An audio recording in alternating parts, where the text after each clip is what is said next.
you guys could see this tripod setup right now. But that's okay. I'm not going to edit these. I'm just going to post them. And I'm going to tell stories about my travels. Because I realized when I get home, everybody's going to be asking me the dreadful question that I don't want to answer. Which is like, oh, how was your trip? How do you explain a year's worth of travel to people? You can't. Oh, it was good. Like, there's no way to answer it. So I figured it'd be fun to do these videos, and I can just tell you about some of my stories, some of the crazy things that have happened to me. So we'll start with Bangkok, because that was kind of where I started traveling by myself.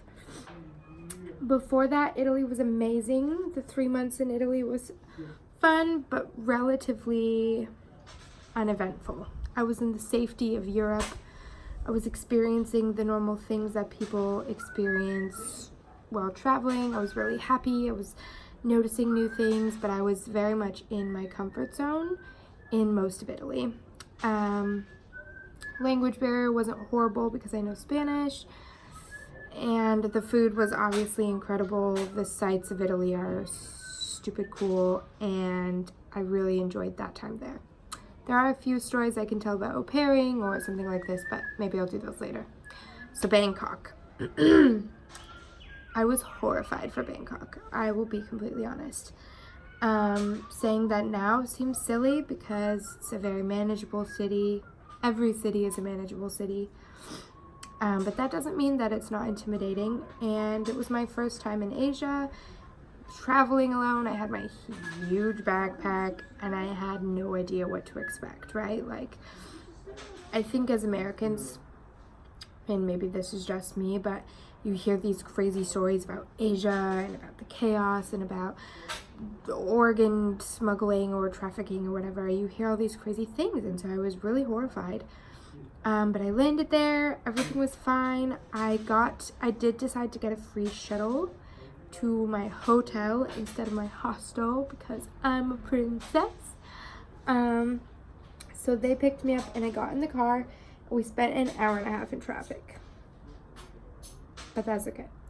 Got to the hotel, unpacked, settled, decided that I was hungry.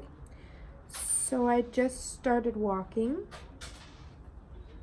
It's an okay idea. I wasn't in the center of Bangkok. I was on the west side, on the other side of the river. And on Google Maps, there was like some things, but A, I did not realize how hot it was. And B, I was like half horrified and half like super stoked to start. So I just did. I grabbed my wallet and I went. And I ended up walking through this rancid, disgusting smelling fish market. I almost vomited. Obviously, I did not buy anything. Ran through there, found this little hotel mall, where the cutest man in the entire world, he was so old. He had to be 80 years old, but he was in this little booth in like the bottom of this mall. And he had soup for sale. So I bought some ramen.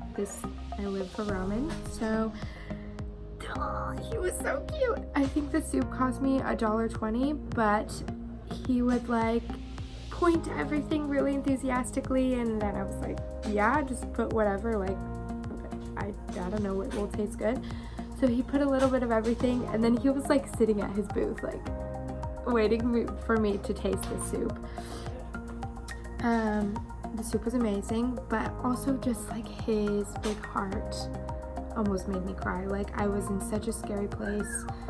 It was scary for me initially, right? I was just like new, adrenaline, whatever, but sitting there and eating that soup, I wish I could describe the feeling, but I literally almost started crying. I got really emotional seeing how much he cared and how I wasn't alone and people would help me, and I can always find food. I can always find my way. It was a very big emotional moment for me, sitting there alone, my little chopsticks in my soup, and seeing this big man's loving, caring eyes. He was a tiny man, not a big man, but his eyes were big. And yeah, that was my first little chunk in Bangkok.